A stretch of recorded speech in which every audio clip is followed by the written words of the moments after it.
Hi friends, welcome to Mamata cooking channel. Spicy chicken తయారు చేసుకోవడానికి ముందుగా ఆనియన్స్, పచ్చిమిర్చి, కొత్తిమీర, పుదీనా కట్ చేసుకొని పెట్టుకోవాలి.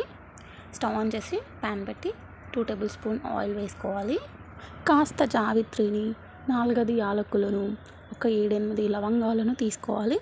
ఒక 2-3 బిర్యానీ ఆకులు కూడా వేసుకోవాలి. ఆనియన్స్, మిర్చి వేసుకొని కలుపుకోవాలి. ఒక 1 స్పూన్ సాల్ట్ వేసుకోవాలి. కరివేపాకు కొంచెం వేసుకొని కట్ చేసుకున్న టమాటాలు యాడ్ చేసుకోవాలి. ఒకసారి కలుపుకొని తగినంత పసుపు వేసుకోవాలి. కొంచెం అల్లం వెల్లుల్లి పేస్ట్ వేసుకొని బాగా కలుపుకోవాలి.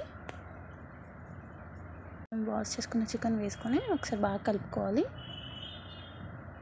దాంట్లో ఉన్న వాటర్ అంతా బయటకు వచ్చేంత వరకు కుక్ అవనివ్వాలి. కొంచెం కారం వేసుకోవాలి, ఒక 2 టేబుల్ స్పూన్ అలా.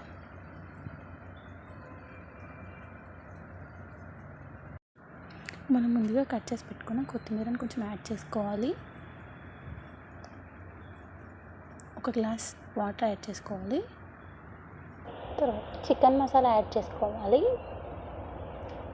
మరోసారి కలుపుకొని మూత పెట్టుకొని ఒక 5 మినిట్స్ మగ్గనివ్వాలి. 5 మినిట్స్ తర్వాత చికెన్ ఎలా ఉంది? Spicy chicken ready.